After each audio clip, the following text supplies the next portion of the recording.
After getting rich, an ungrateful son abandons his elderly mother, leaving her starving in poverty, until something happens.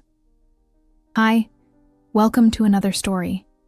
If you enjoy it, don't forget to like, subscribe, share, and turn on notifications. Margaret was a woman marked by time and silence. Life had never been easy for her, and from an early age, she knew she would have to face tough choices. She was left young by the man who had sworn eternal love and disappeared without explanation, leaving her alone to raise a small child.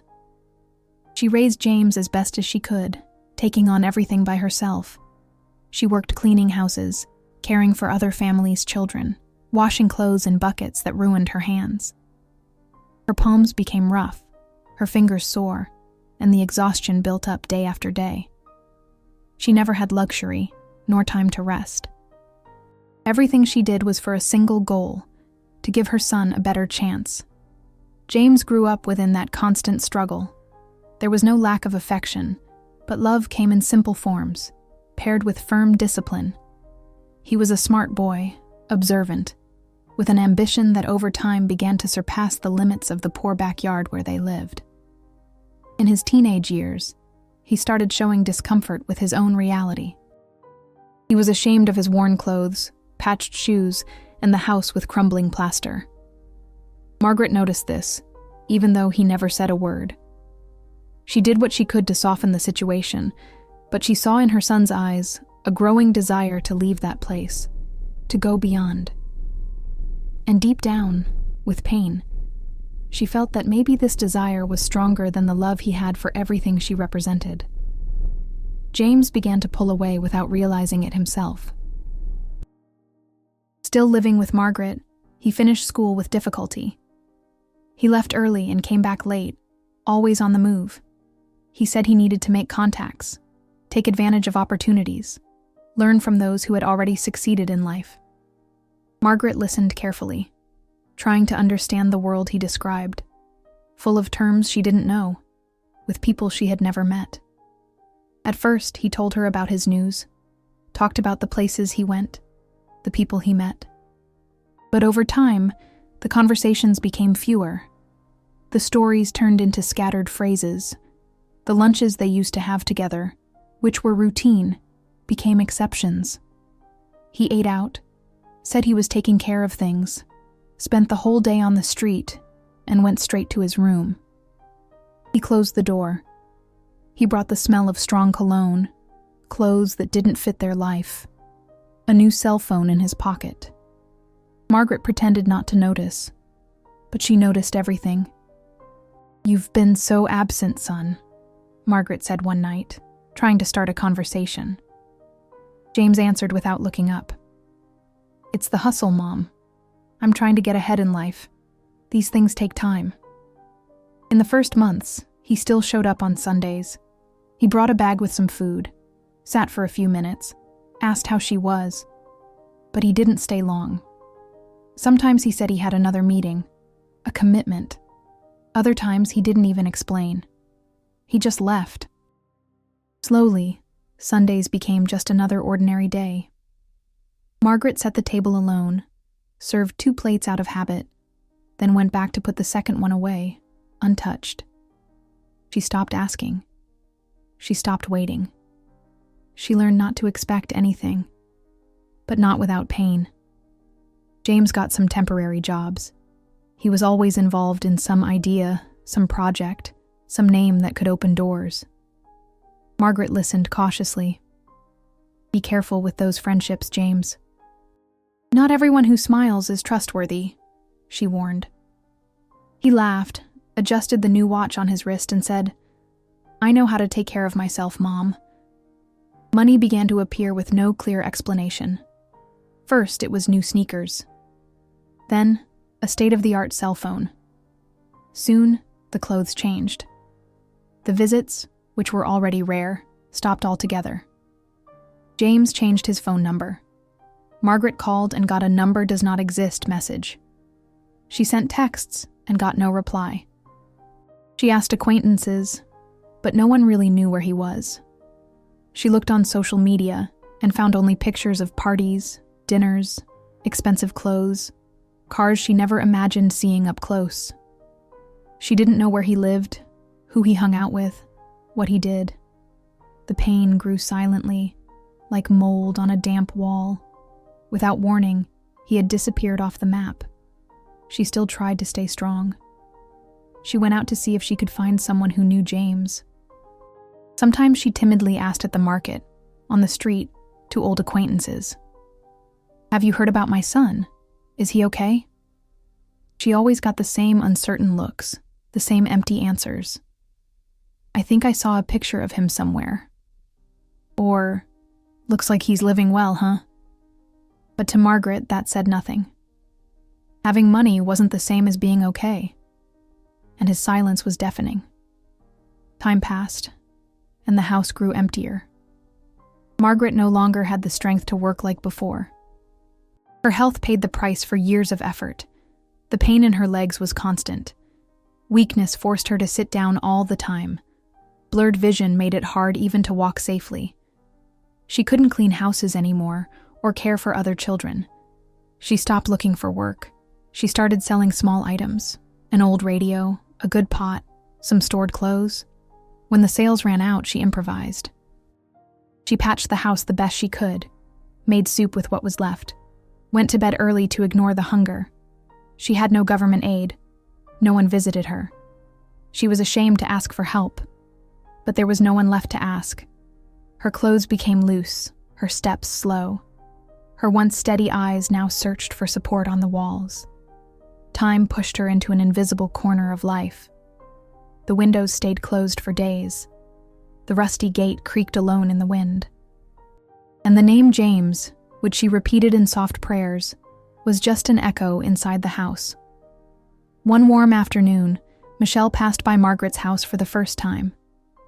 She was a quiet young woman with an attentive gaze who had recently moved into the neighborhood.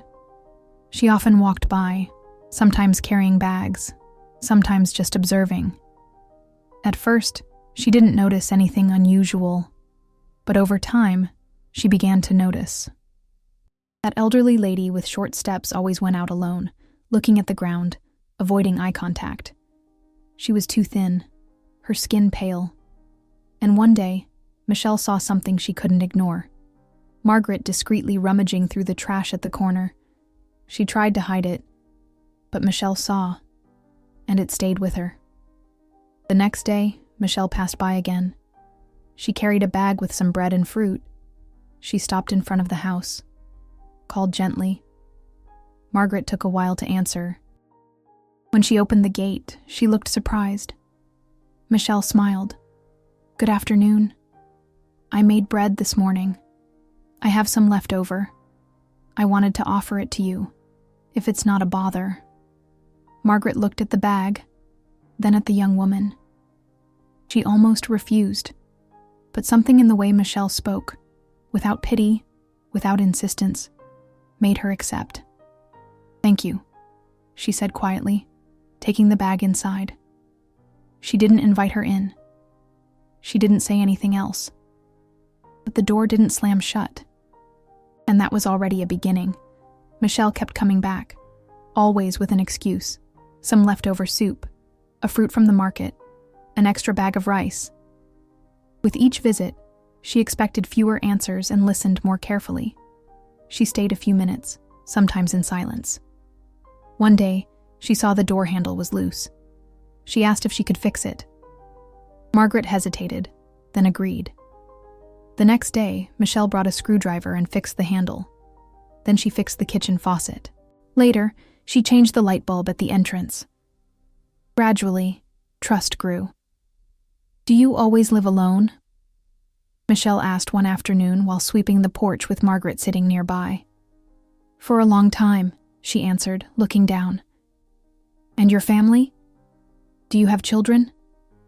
Margaret took a long time to answer. She swallowed hard. "I had one, James, but I haven't heard from him in a long time." Michelle stopped sweeping. "Did you two fight?"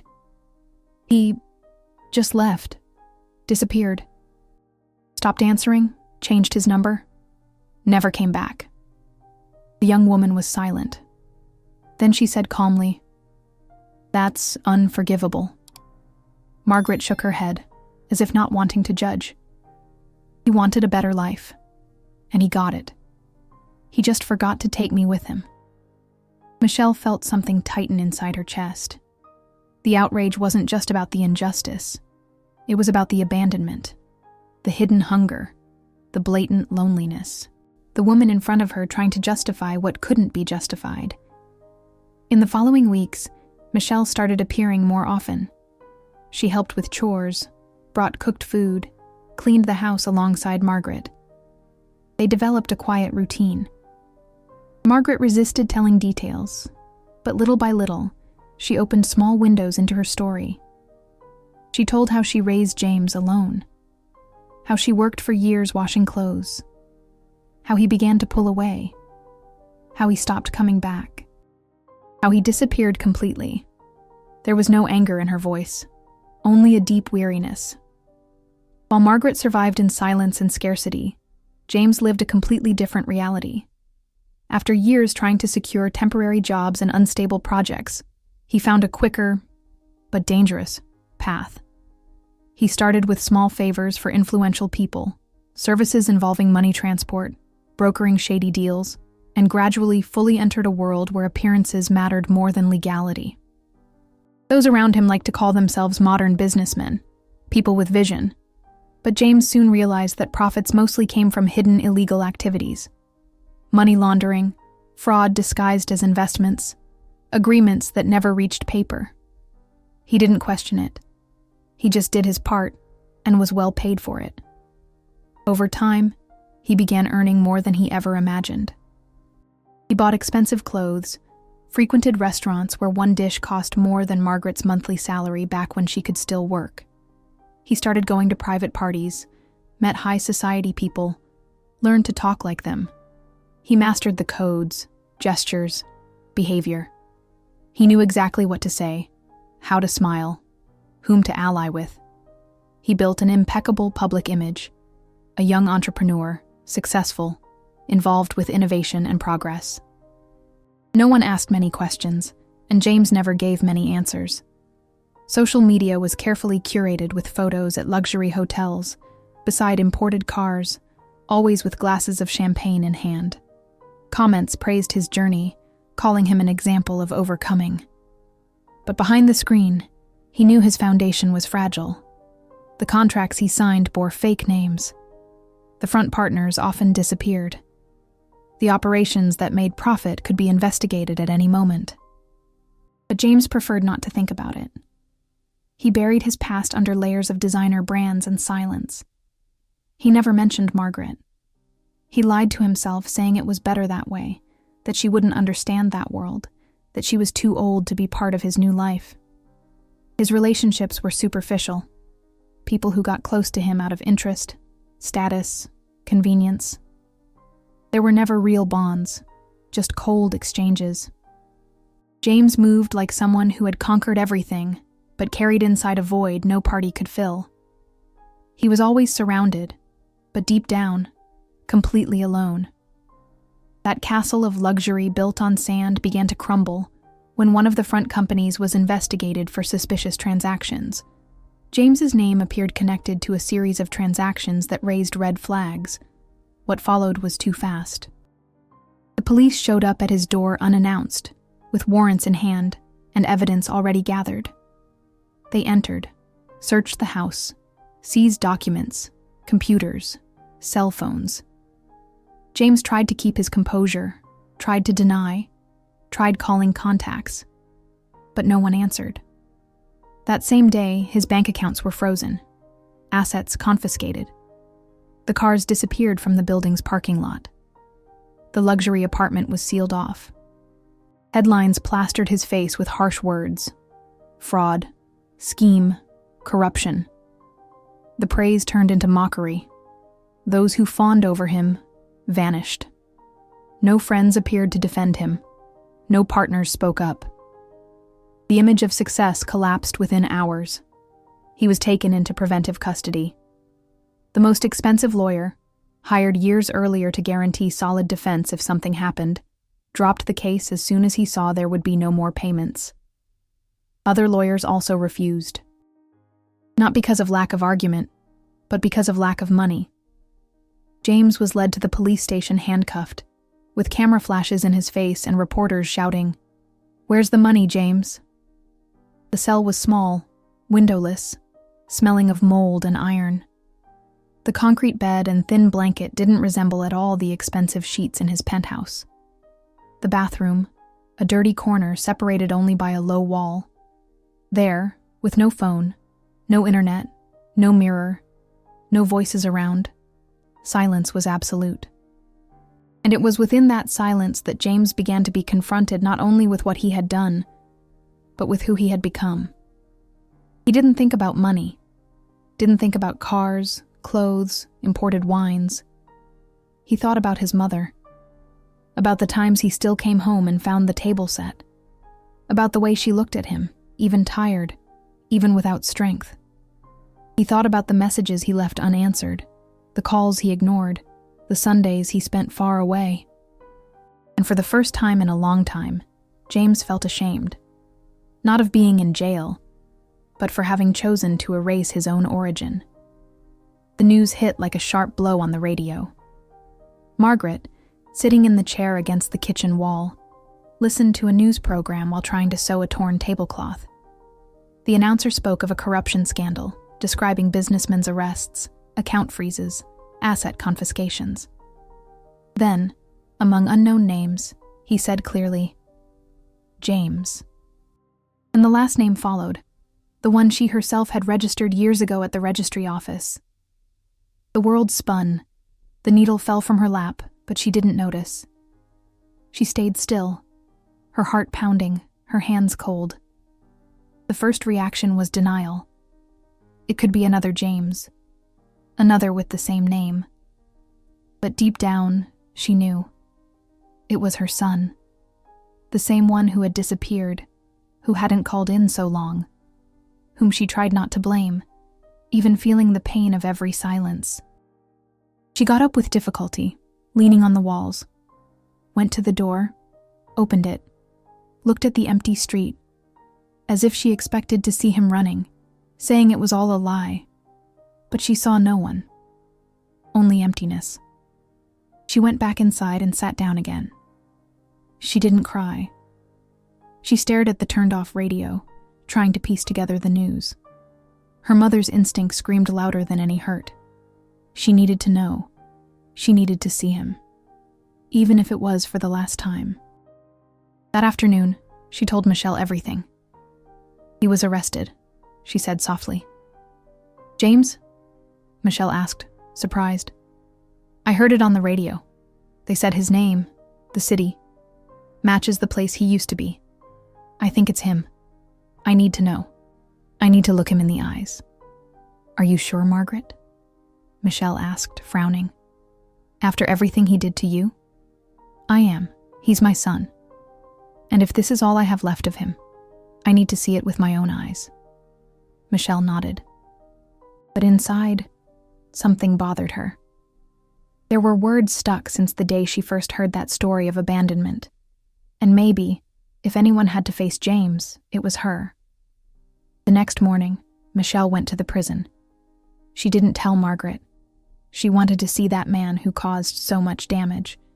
She showed her ID, passed the searches, entered the monitored visitation area. When James came into the room, he didn't recognize her. He looked worn down. Sunken eyes, unshaven beard, prison uniform hanging on his shoulders. He walked slowly, and upon seeing her, stopped for a second. "You are?" "My name is Michelle," she said. "I'm your mother's friend." James sat down, his gaze restless. Is she okay? Do you care?" The question came sharp. James lowered his head. "I was wrong. You abandoned the woman who gave you everything she had. You traded hot meals for parties, love for appearances. While you flaunted watches, she ate scraps.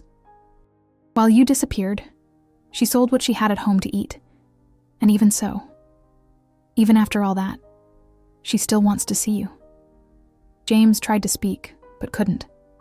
his eyes filled with tears. Michelle took a deep breath. She wants to see you, not to blame you, nor to judge you, just to look you in the eyes, even if it's the last time. James let the tears fall, without hiding them. He didn't try to justify himself. He just felt the weight of life crash down for good. 2 days later, Margaret went to the prison. Michelle accompanied her to the entrance but waited outside. Margaret entered slowly, each step measured. The visiting room was cold, with metal chairs. James entered hesitantly. When he saw her, he froze as if the air went out. She was thinner, more fragile, but she was still his mother, and she still had that look, tired, but full of love. James approached. "Mom," he said, voice breaking. She smiled. Not a happy smile, but a smile of someone who still believes. "Hi, son. Forgive me. For everything." She reached out her hand.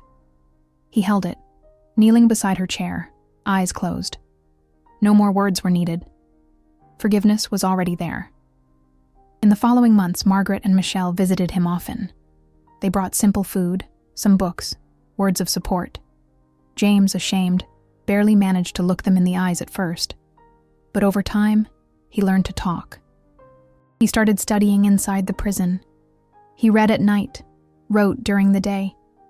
He wrote to try to understand himself, filled notebooks with memories, confessions, questions. He wanted to face himself head on. "Some days I just want to disappear," he said once, looking at Michelle. "And some days your mom just wants to see you smile," she replied. The bond between them grew slowly. Michelle kept an emotional distance at first. She didn't want to be moved by pity or empty empathy. But little by little, she saw something change in James. He didn't talk like before. He didn't justify his mistakes. He just took responsibility. He thanked them when they came, listened carefully, and gradually, Michelle started staying longer, even after Margaret left. One day, James said, looking at her, "If you hadn't come before, maybe I would never have woken up." "I didn't do it for you," Michelle replied. "I did it for her. But now, maybe I did it for myself too." After a few months, James got out of prison. He had no home, no money, nothing. Michelle went to pick him up at the exit. Margaret waited at home, sitting on the old porch chair. James arrived with his head down, not knowing what to say. But she got up, walked over to him, and hugged him.